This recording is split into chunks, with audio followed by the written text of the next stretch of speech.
What's up, everybody? Welcome to the Age of Quarantine. I'm your host, David Castillo, also known as Confines, also the head talent buyer and partner at Saint Vitus. Thanks for joining us. We got Mike from YOB about to connect up with us.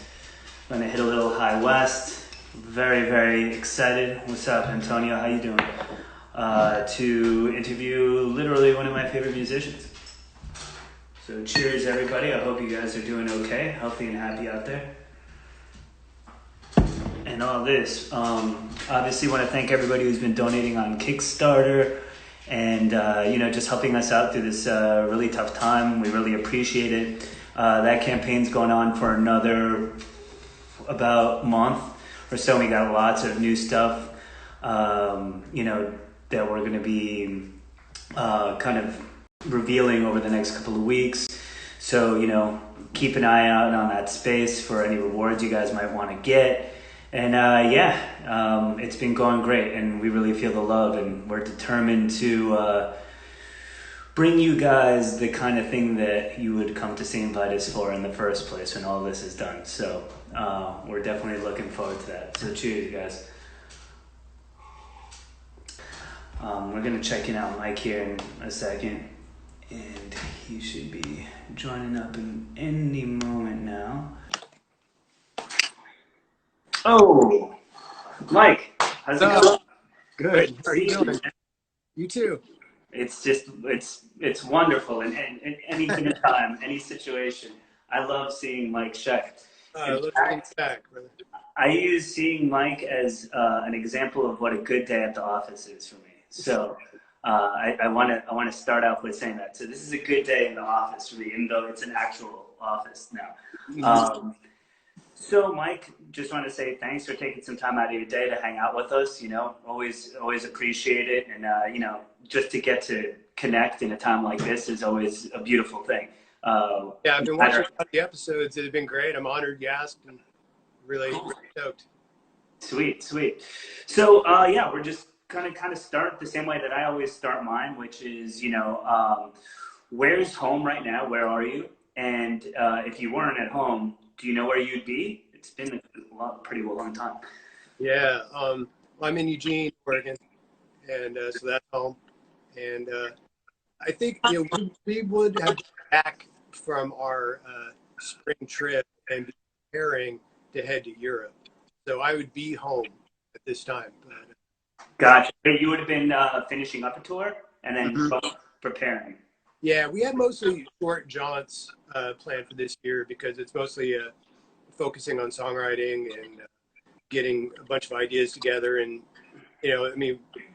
touring's always amazing, though as busy as we can be, it makes it hard to get enough crescendos in a row for songwriting at home to make stuff that feels good. So we just have to block it out. Yeah. Totally. There's always that push and that pull, that tension, and until you fully commit to writing something, you can get close, but you have to finish. Finishing is hard, right?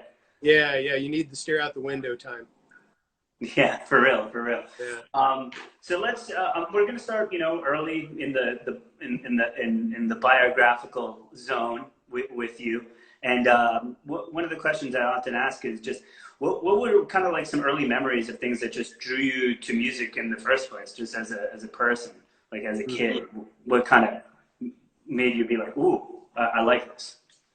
Well, my folks, I was born in 1970, so it was kind of a golden age of radio. And my mom spun records too, my mom and my dad, but radio was always on.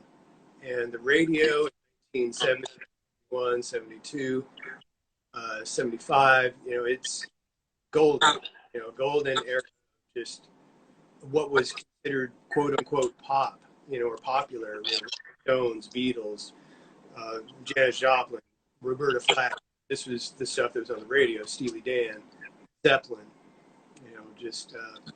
and so crawling around and listening to ham radio, I think. Also, so it's between radio that really got me going, and then digging through my folks record collection and developed an early love for and Queen and Creedence Clearwater Revival and Janis Joplin and Joan Baez, Joni Mitchell, big time. And so, and then Led Zeppelin. My dad had a pink cassette of Led Zeppelin 2, and the cassette was colored pink. And see, this is what we're always looking for, right? Is like, what are these moments? The pink cassette. Mm-hmm. And yeah, it was a game changer. Yeah, for sure. I was listening to Queen painting this wall right behind me here, so I'm a huge fan, and that's yeah, that's really cool. When did you start, maybe trying to play or see if you could kind of do stuff? Were your parents musicians as well, or not as much? Not so much. But they were definitely supportive, and really, I tried in elementary school to play violin, and I didn't stick with it. I did recorder like everybody. Everybody did recorder, and yep, didn't really stick with that either. I took classical guitar, didn't stick with that either. I was an avid music fan, but just I don't know if I was just too ADD or what it was, but then I started going to concerts. My mom took me into town, and she dropped me off at these concerts. So I went and saw Def Leppard on the Pyromania tour. Wow. And, Billy Idol and the Fix, Saved by Zero, and and so I got to see a lot of concerts. I used to see a band called Rail. It's from Seattle, and they had one hit on MTV back in the early 80s. I think I was probably 12.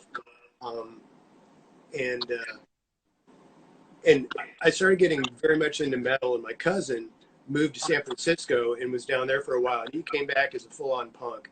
So I mean, he had Liberty Spikes and the safety pins ears and Dead Kennedy shirt. I'm like, who's Dead Kennedy? And yeah, so he started turning me on to all the punk he was listening to. Well, my friend Eddie would send me cassette tapes of all the records buying of anything that he thought was noteworthy. So it was Slayer, Oz, pretty much, a lot of the things that I got turned on to early on came from my cousin or my friend Eddie.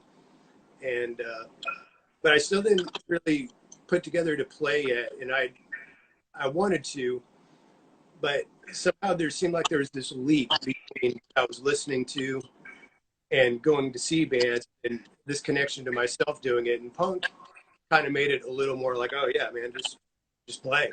And my friends have a band called, maybe you've heard of them, Dirt Clot Fight. Oh yeah, that sounds familiar. Yeah.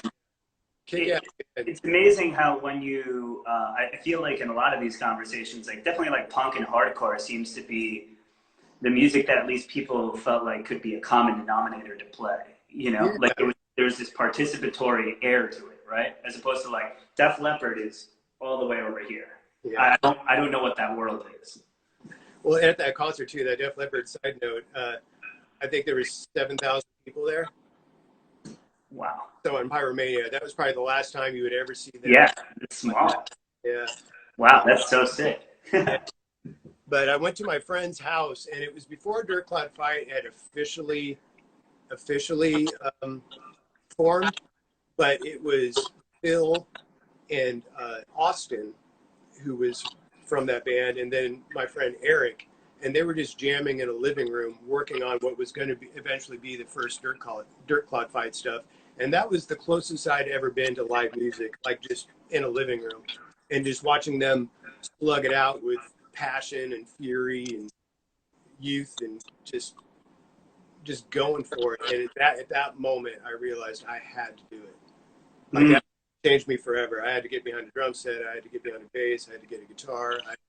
I had to do what they were doing. Yeah. That was really the beginning. It's really interesting that way too. As much as, we can talk about kind of the big stuff. When I found, Black Sabbath, and when I found that stuff, it's always a friend.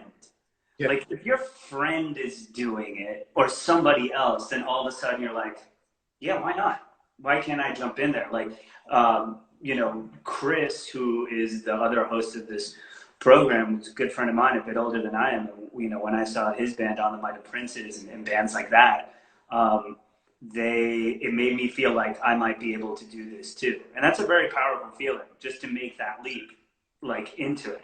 So when you said you're like, I need to get all this stuff, what was guitar your first love? Obviously everybody kind of knows you playing that, but I mean, you've done you've done a lot of different, you played drums and Midian, you did, you know, just vocals and vault and stuff. So what was like kind of the way in? Well, I didn't play drums in Midian. I played guitar, but I did play drums in HC Mines. Oh, sorry, yeah. For a while, yeah. But and I played in a couple hardcore bands, and I was, you know, I had passion. You know, I wouldn't say I was some great drummer, but you know, I could do it and loved it. And really, it was bass to begin with. Like I got guitar at first, but like when I first started playing in bands, it became just really obvious that bassists were in high demand, and there's this metal band that was looking for a bassist, and I was like, well, I got to get into that. And so it was around, but we were punk leaning, so it was definitely like crossover. It like, you know, 88, 89 is when we were getting started, and we didn't have a singer, and we were just going at it instrumentally for a while. And finally one day I just stepped up to the mic and said, well, let me try. And our drummers said, you're the singer. And, you know, after I tried it, and so that's when I started singing and playing. And we were together for a number of years and did a 7-inch, you know, all analog. Everything was analog mixes. That's how you did it. And but that was kind of where it began. And I didn't play guitar in a band until young. Oh wow, that's crazy. And so it was just really that quick, that moment of like, hey, I'm singing now, and it just carried you through. Yeah. That's wild to me. Because, you know, today, obviously, in advance of this, you know, interview, I was thinking about, you know, YOB's been around for a long time, you know, and I remember when I really, you know, kind of jumped into the band, it was way after you guys started, when you come back, you know, Great Cessation kind of era, you know, was, you know, the band wasn't really that active before that. And then, you know, so like I kind of jumped in and maybe like this sort of latest, you know, chapter of that. But I was just listening back to like so much, and how much your voice has evolved through, you know, this whole sort of process. It feels like you always keep reaching for more. What are kind of certain things that you do as far as, you know, evolution for yourself vocally? Is there anything that you kind of like look to, any inspirations? I remember one day we were in the basement of Vitus, and you were kind of like, yeah, I always kind of need to feel around for like my voice for a new record or a new moment. And I thought that was really interesting to me. It stuck right here.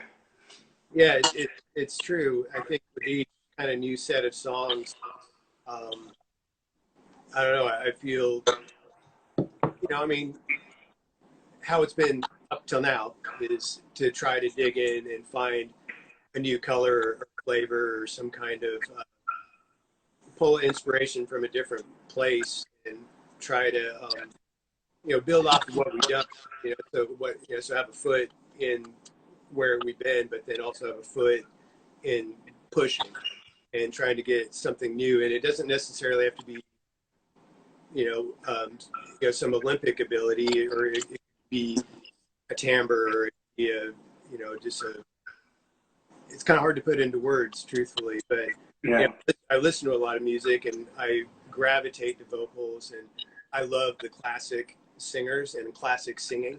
And so when I'm practicing, I do spend a lot of time there and trying to work on, you know, I have my little vocal studio where I mostly do karaoke by myself on YouTube.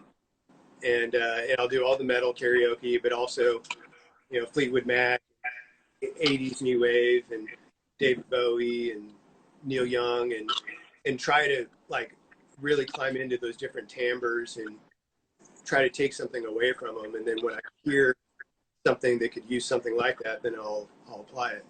Yeah, I find it. I find that sort of sort of like cosplay. It's sort of kind of interesting, and I find myself doing it sometimes when, you know, Primitive Weapons or other bands that I've been in, with Widow's Pads and stuff, where I'm like, I'm just kind of searching and just like for like a feeling or a mood, or like, oh, maybe I accessed something in that like moment. And I love just playing around that, and I think that sometimes that's really what's most important when you're just kind of free and you're just kind of doing stuff, singing along to somebody else's song, and all of a sudden you're like, whoa, I just did something there. Yeah, yeah. Okay, that's kind of yeah, that's kind of interesting, and continuing to kind of search around without being, you know, too dialed into like, hey, what am I making? Obviously, you know, you've done a lot of solo stuff, and it seems like Towns, obviously. What's up? What's up with the whole Doom community? You know, it's you and Scott and everybody. What is it about Towns? I mean, obviously, you talk about these classic songwriters and stuff like that. And obviously you've done your own solo records. Do you feel like that has really helped you mature into, you know, your vocals in YOB as well? What's the push and pull with that? Yeah, there's a lot there. Yeah, I almost don't even feel qualified to comment on my own band. I think I don't know, for me, and I think it's true for a lot of people, Towns just embodied something true. Like he was himself all the way through and through and through, the highs, the lows, and the betweens. He was him, and a wordsmith, and the way his poetry, and the way that he, not just the way he put together the words, but feel kind of coming through him. There's something that was, because the music was great and catchy, the poetry is beautiful, and yet there's something emerging that's like greater than the sum total of the parts that just is, it's the music, and music, it's living magic to me. But it's also heavy, and you know, he was I think he was a pretty straight shooter, and yeah, there's just something about it that's just profound to me. And then as far as solo goes, you know, I was really lucky to spend a lot of years working in a very high-end guitar shop called Mackenzie River Music here in Eugene, and we carried everything from pre-World War II Martin guitars and pre-World War II Gibson and pre-CBS Fender and post-CBS Fender, and lots of really great instruments. And all the people that I worked with were Travis pickers. So Merle Travis, country, swing pickers.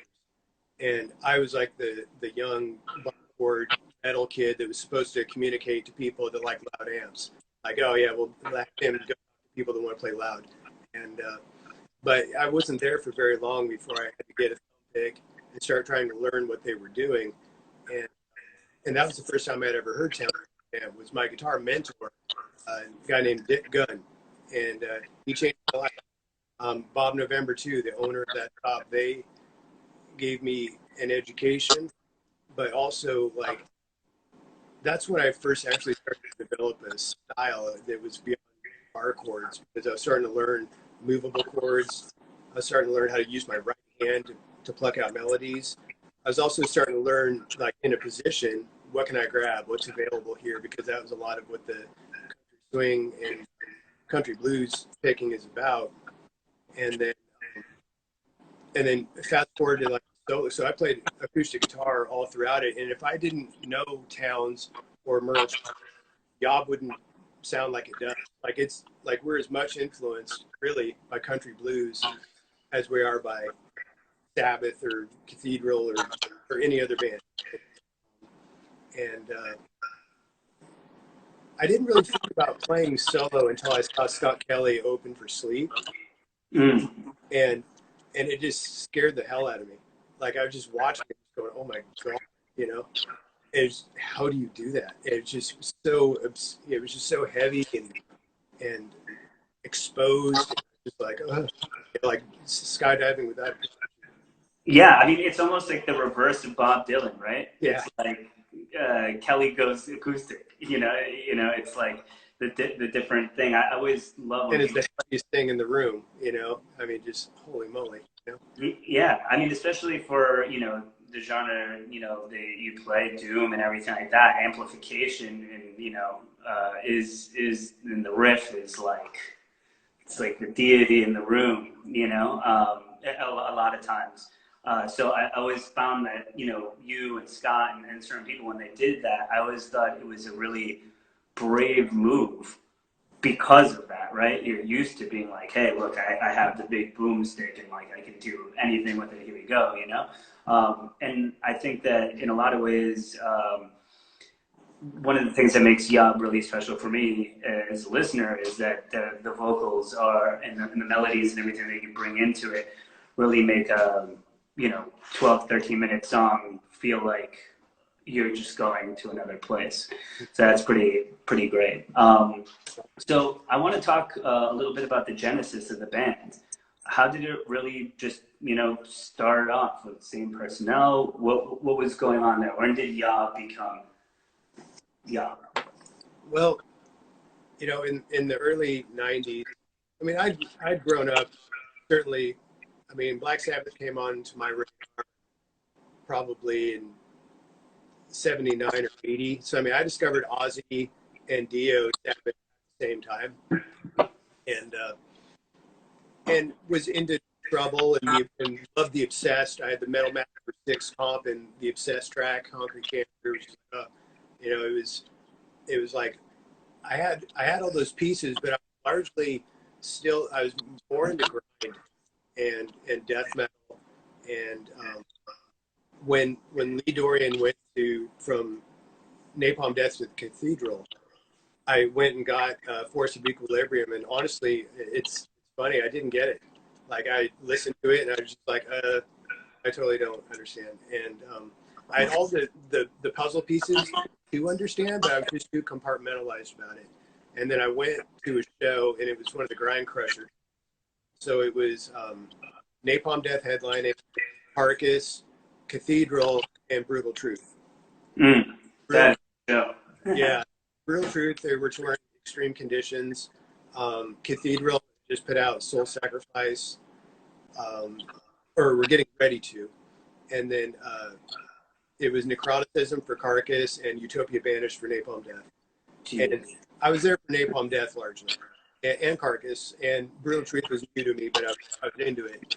And when Cathedral started playing, I was at the back of the room, and I don't know, I just didn't really care very much.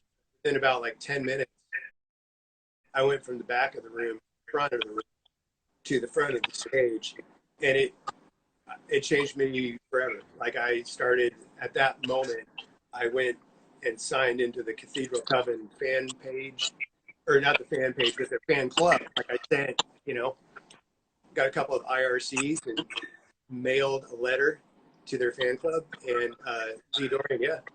And he would send, when he became a member, he would send out a fanzine that he did called Reflections of Doom, and a 7-inch. And on one side, it was Electric Wizard, Demon Lung.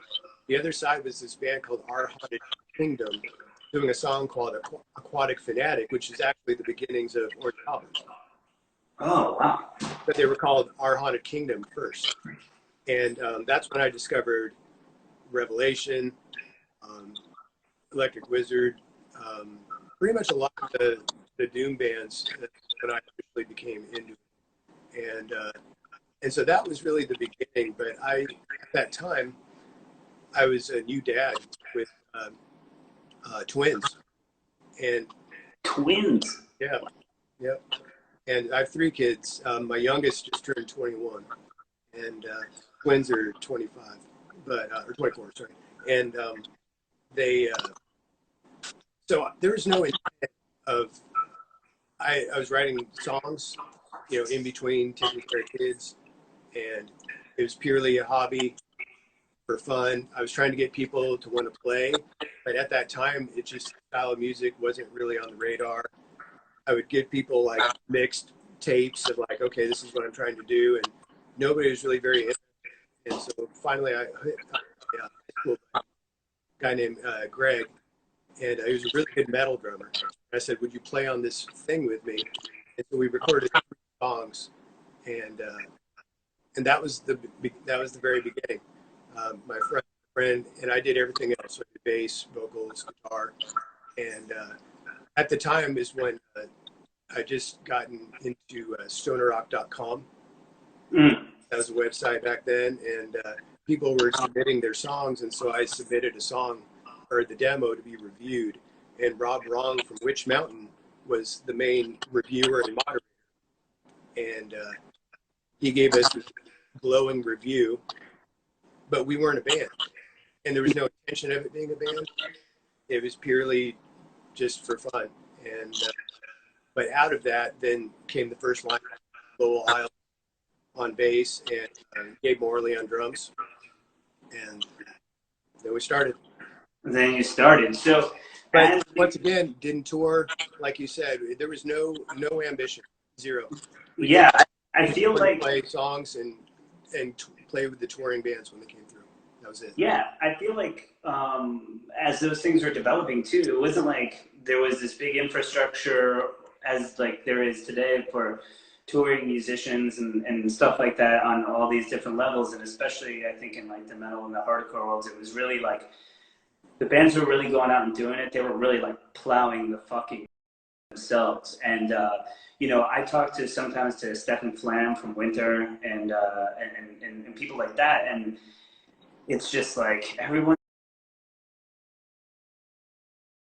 thought we were fucking insane, you know. All our friends are like punk and hardcore, you know, people and stuff like that, and we're here going,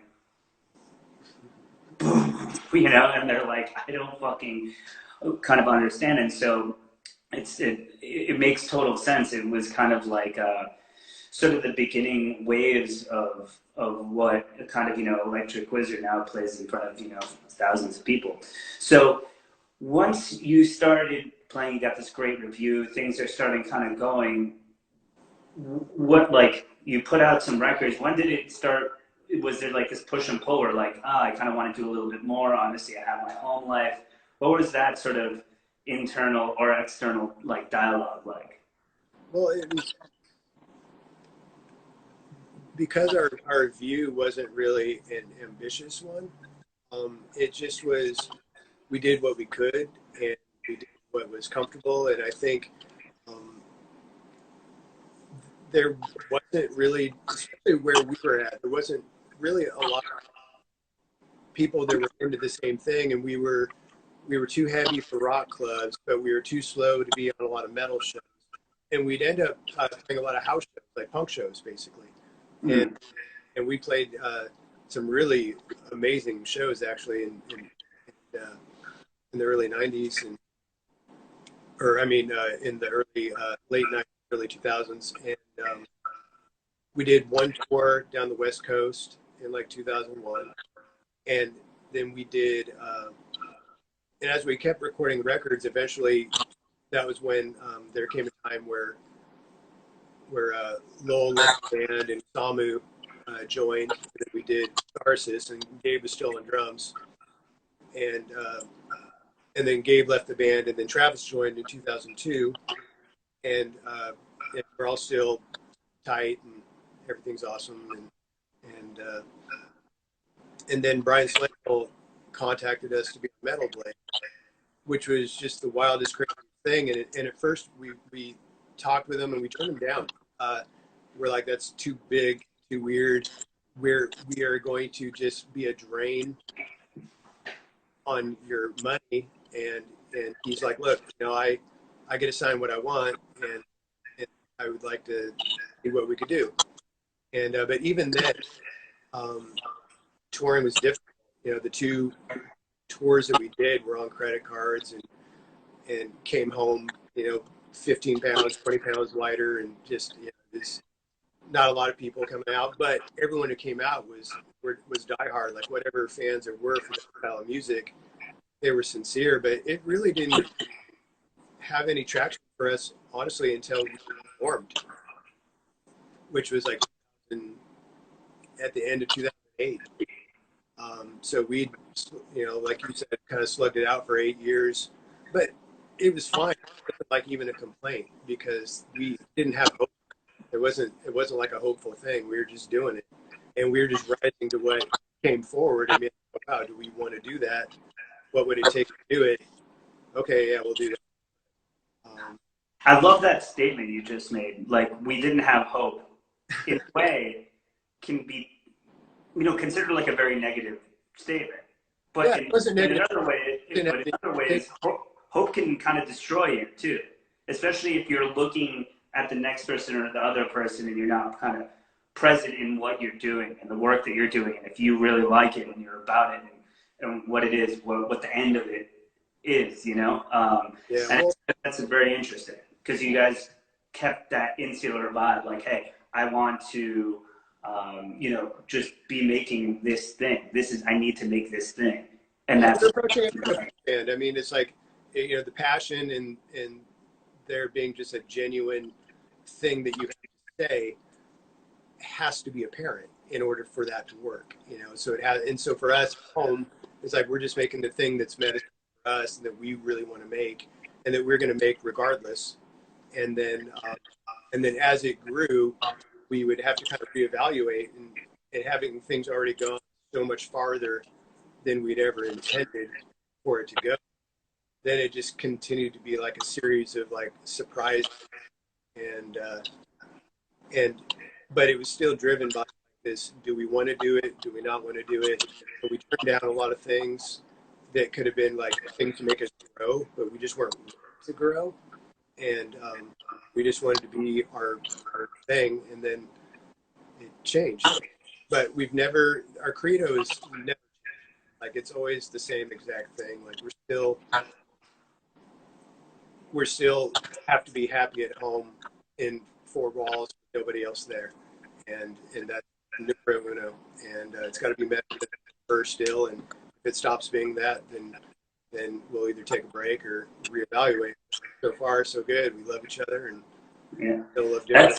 That's a pretty good way to be, considering that nowadays, I think all of us watching right now it's ourselves in four walls a lot lately. So learn from Mike, learn from Yob, and that's I think that while I think it's admirable for anybody who wants to have a career in music, and like that's an aspiration for some people.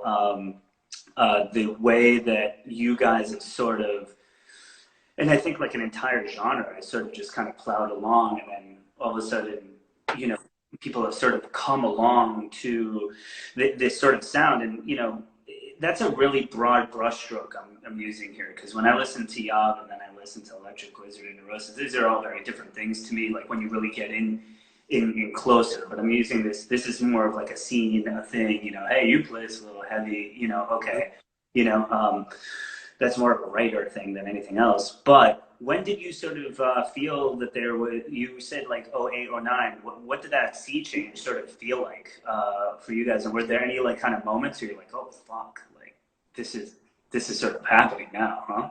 Yeah. And it really was, the previous thing I said. I mean, we've definitely always, even like when I've said, we didn't have much hope. I mean, we still worked really hard. We just worked hard at what we wanted to do and didn't work hard at what we didn't want to do. And we just had a really clear idea of it. And after probably 08, 09, I think the band grew and we didn't realize it. Like, we didn't understand. And so when we reformed and put out the record, the response was unlike anything we'd experienced up until then, like way more. And then we started getting lots of offers, and we hadn't been a band for 10 years, and it's still not been to Europe. And Walter and Roadburn extended an invitation. And as far as Europe goes, I know our record circulated over there, but that was the first time we'd actually been there. That was a big change for us because we were able to go there and we played our best. Were received really well. Got to see bands that we never see. I mean, Roadburn, it's just, what can you say? Holy ground. It is. A true inspiration. The end all be all. And so I think around that time was when we started thinking, wow, let's expand past our comfort level and try to do more. and see what it feels like. And because the opportunity is there, and we all felt like we could try. And so, and then if it wasn't for us, out, and we just didn't have too much of a head ourselves about it. But every year that goes by, it just keeps going. Yeah, work hard at it, and we get it. Again, it's gone so much farther than we'd ever imagined, and it feels pretty charmed. We're lucky, and we have we get to be around a lot of pretty inspiring people. Could you talk about that kind of gap in the band, and kind of what sort of brought it about, and what kind of I mean, I imagine you were still living a musical life during all that time. I mean, when you guys came back and were doing so much, I mean, it was like just more levels. I thought of just the band being great, but what were you really like, kind of besides obviously raising your kids and doing stuff like that? What was that kind of period like? I feel like you reloaded. Well, we'd gotten back from a tour, and it was right before The Unreal Never Lived came out. And we just it was a rough tour. Not that we weren't getting along, we were getting along, but it was just very, very scarce tour. And basically, there were people that wanted to tour and people that did not want to tour. And so initially the idea was like, okay, we're going to part ways, friendly, and then, try to carry it on. And, but it wasn't very long before I just felt like I can't do this without Travis and Isamu. And so my friend Will and I and Scott started Midian.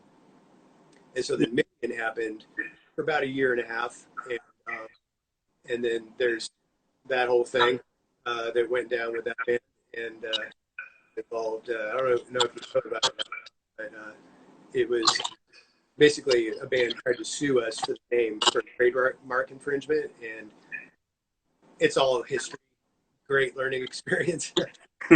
Yeah, I was like, I'm not going to say anything, Mike. That's all for you.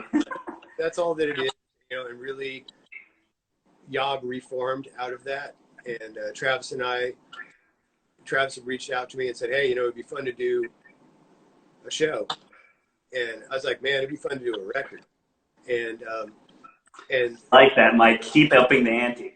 Yeah. And so that was really the beginning. And then Aaron and Travis have known each other since they were little kids. And Travis was the first drummer Aaron ever played with, like when Aaron was like 11.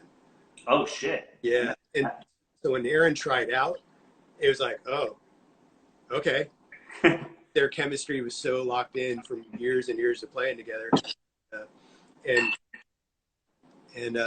So that lineup, 2008 to present, has been just a never-ending source of passion and fun. Yeah, that's great. I obviously YOB's played at Saint Vitus a bunch of times, and I remember, those shows are a really big deal for us every time you guys have come and played. And I remember talking to Nate Carson, who obviously is your booking agent, but to you, but also in Witch Mountain. So all the way from that connection back in the day, Rob, at a certain time and all this. And, I was like, I want to fly these guys out. I mean, I got to have them. And I think it would do well. And I remember we had put in a new system like a week before you guys played, and it was a show that was, I think, defining as far as what we could do. Sometimes you're like, all right, cool, I'm hatching this crazy plan to, fly YOB in from Portland. They're going to do 2 nights. Holy shit, I don't know. Yeah, let's go. I love this shit. Like, all right, we're betting on everybody here watching, the fans, the band, everyone to kind of come together. Live music's so crazy like that, a lot of trusted relationships, and those shows are just amazing. And watching people walk out of those shows like drenched in sweat, happy, like they just let something go, was very life-affirming and cool. And I remember thinking to myself, I was like, damn, like we really fucking did some shit here. And I was like, Nate, I'm like, I want to bring them back. The guys were fucking so cool. And when they have a new record, so it was like a couple of years go by, and then clearing a path to ascend. I was like, yo, what's up, Nate? How you doing? Remember what I told you? And you guys came back, and I'm like, I hope this shit is like that. And then I remember Steve Murphy from Kings Destroy. Shout out to Steve. Was like, yo, did you hear this new YOB record? I'm like, oh, it came out yet? He's like, dude. And I was like, holy shit. I love that record. And then you guys came back, and it was just another level. So from our perspective too, the performance and this sort of like rapturous vibe around the band, I think from these moments just continue to grow. So much so that that's what people expect. And I don't feel like that's very common with other acts of bands in your genre or heavy music in general. Like this very like rapturous sort of, but like even this statement, "Yob is love," is like the statement that is sort of said. And when heavy music, I feel like a very transcendent and different approach and view. How do you kind of like approach that? How did that become the thing, you know, that YOB is sort of known for? Man, I don't know. We don't do that alone, really. It's ultimately what it does. I think we have an intent that is one that, you know, I mean, it still kind of goes back to punk for me in a way, where it's like the connection and the room vibe being so important.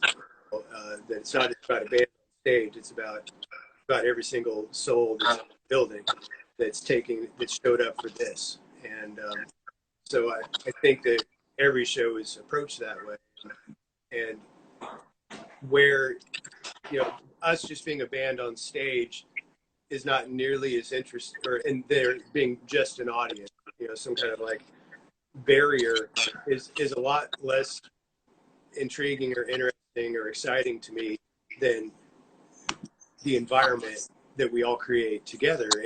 And so we bring our intention, we bring the thing that we want to do, heavily inspired.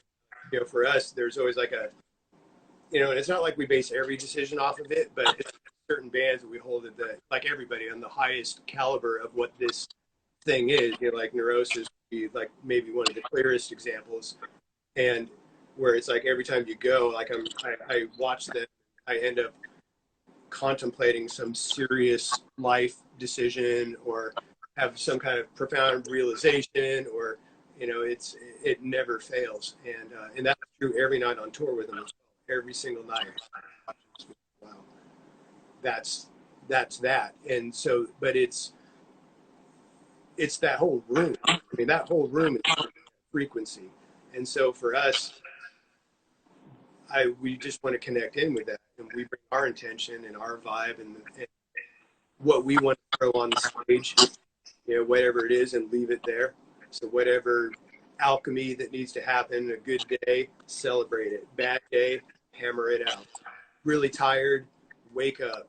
Really sleepy, you know, or, you know, whatever it is, just throw everything on the stage 100%, but include, I don't know, try to talk about it in a way. It's almost like dissecting a frog. It's like you can do it, but the frog doesn't survive in the process. Yeah. Like it's not a thought process, but we're very lucky that on average, people that come to see us they want the same thing. Yeah, no, I mean, and so we get to do it together. Like, and to me, that's the answer, you know. I think that's also what, you know, that's what makes it special, makes music just special, is that we can talk about it, and we're talking about it through these little boxes here, you know, but qualifying something that's special is hard, and that's why we all do it or want to participate in one way or another. And I just find your band to be such an interesting and special conduit for a lot of that, especially in like a heavier music genre. This sort of feeling is that you impart, or that you give. It has some different colors in it that I think other bands bring, which is really nice. It's cool. All those colors belong on the spectrum. That's fine, you know. So yeah, it's just, you know, thinking back to those shows and the evolution of Saint Vitus and the club and the band. It's just, it always makes me smile. It makes me really happy that, you know, we're even having this conversation today. So Yeah, me too. really, really good thing. I want to just really quickly, there's a couple of questions from some of the viewers right now. So I'm going to dig into a couple of these. I don't want to forget about the folks watching. If you guys want to ask a question, you can do it in the little comment box, and let's see. Because I talked a lot about vocals because I sing, but you know, people have other questions about all other things in life. So let's see. Oh, this one's pretty good. What's Mike's favorite Cathedral song from Drugs Bugs? Man, That's a tough one. yeah, that's pretty good. Or maybe the one that you like. You know, most the one that comes to my mind at this moment, right, is maybe "Enter the Worms," off of the Ethereal Mirror, Ethereal Mirror. But man, commiserating the celebration, um, Inertia's Cave, uh, Ebony Tears, Equilibrium. Man, Yeah, I mean, never ending. Uncle old Lee's got a lot of tracks, you know. Yeah, Like, yeah. there's you know, yeah, you know, he's got a lot. The dude's a stone cold legend. Yeah. And Enter the Worms, though, there is a completeness to that song, and just the delivery and the energy, and it's just so crushing, but like the groove is there. It's uh, I'm never not in the mood for it, ever. Nice. Here's one from Steve's UES. So where do you get the spoken word samples you use for songs like Atma and Inner Blood? I'm wondering too. I think Alan Watts is where we get the samples, and we ask permission. So, you know, we hit up the publishing companies and write them a letter and tell them who we are, and we've gotten permission every time. And but yeah, Alan Watts is where we do that. Alan Watts was British philosopher.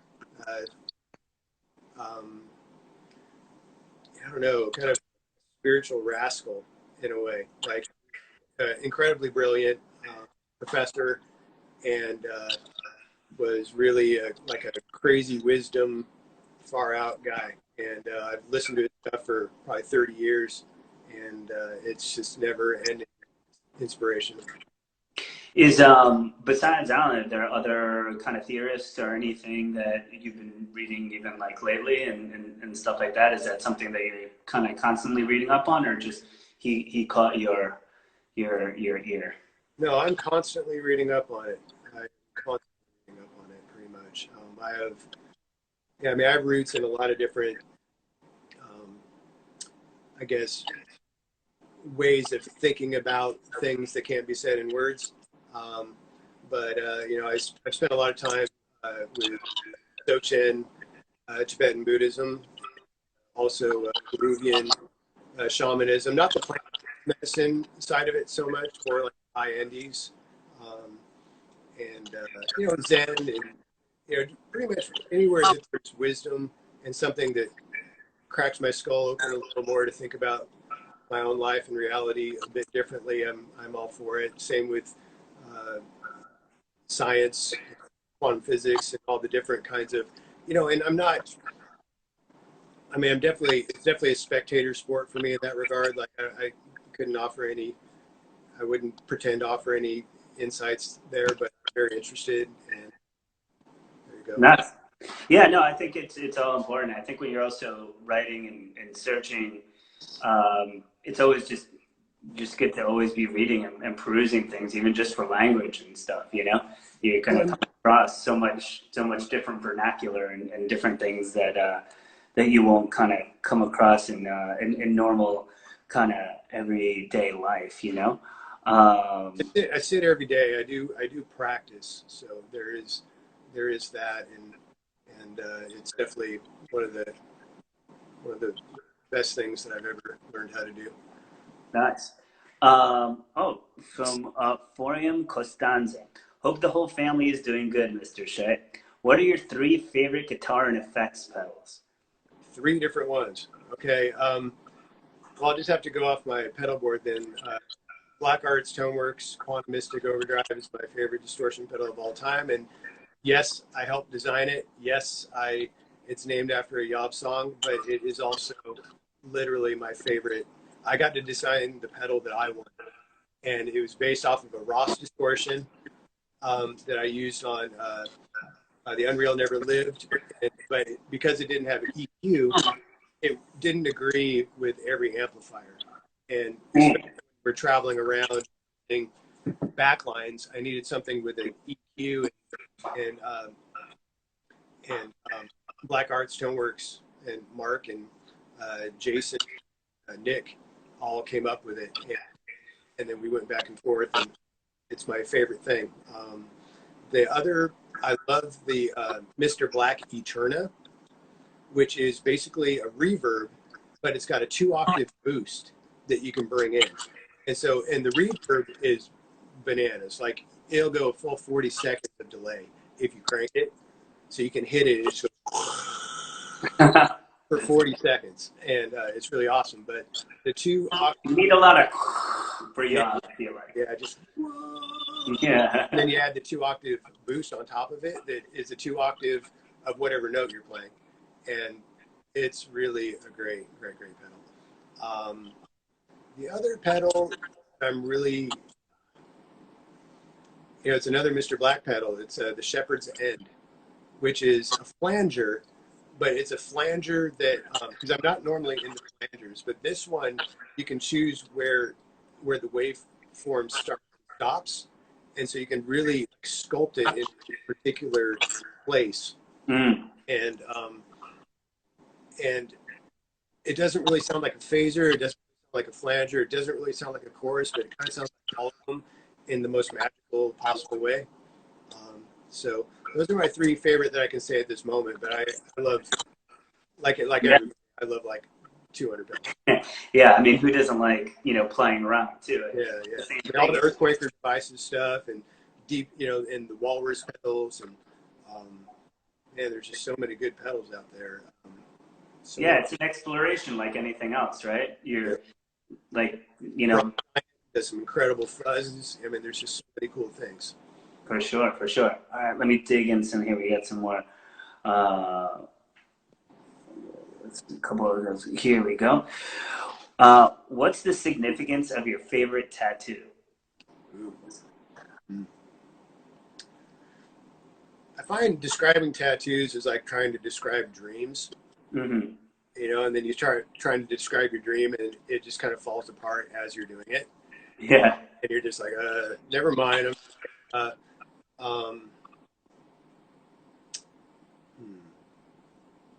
Well, I do have this right here. I don't know if you can see it. It's the Cathedral Gargoyle. Oh, nice. So from the inside of Forest of Equilibrium. There you go. And the significance of that is Forest of Equilibrium, I don't know, top 3 favorite heavy records of all time for me, probably. Yeah. So, I mean, that just says it right there. And I mean, that set the course, there's these people, it's really cool. We got to hear 2 of Mike's, big moments. One was working in a guitar shop where, you learned all about blues and country and these different kind of, ways of finding, different sounds playing guitar. And one was seeing Cathedral when you were there to see all the grindcore bands, It's like there are these really distinct moments, and I'm really glad that we, got to dig in to a bunch of that stuff. We got 5 minutes left, so I want to give a little 5-minute warning to everybody else. And I also want to, thank Mike for joining us. I want to thank everybody for hanging out with us and, donating to the Vitus Kickstarter and all that stuff. We are, super determined and resolved to be here for you guys tomorrow and to put on more great shows and do all the cool shit that we normally do, like have Mike. The best shows we've ever played have been in your club, man. I mean, really, like those are charmed times. it's really been, can't wait to get back. Yeah, man, absolutely. Before, we go, you said that you guys have been kind of digging into some new material. I mean, now that we find ourselves in these circumstances, have you been writing a lot, doing stuff? How's Aaron and the rest of the guys, or are you guys Aaron and creating Travis, ideas? and they send their love.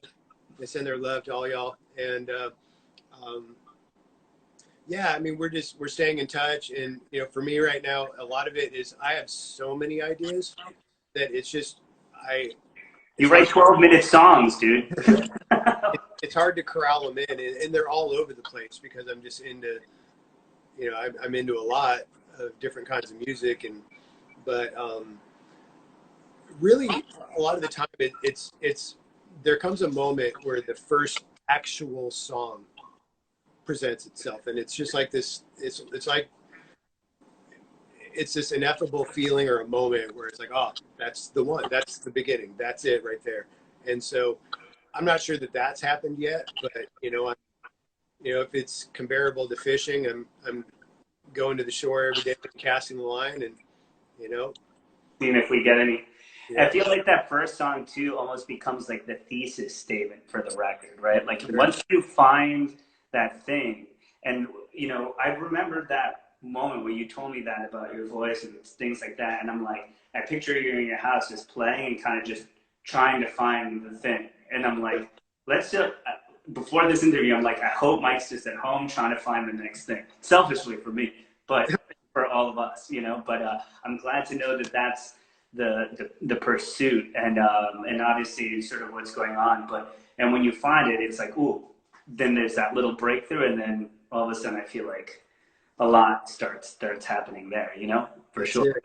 Just waiting for that moment, and then in between there, definitely taking care and being safe and exercising and keeping kind of a schedule, and it's all. But yeah, it feels impending. It's one of those things where when you get close, that it's just around the corner, and so I have that feeling right now that that first thing is going to be there, and so I know there's always this feeling that it's like, okay, there will be another record, like this light, this switch that turns on. It's like, okay, there'll be another one, and then it's just no rest in a way until it's accomplished. Yeah, for sure. It feels like this. Gotta get it out. Yeah. Well, Aaron and Travis are both working on stuff too. We're all engaged and working on it together, and it can't be done without them. We're all one unit.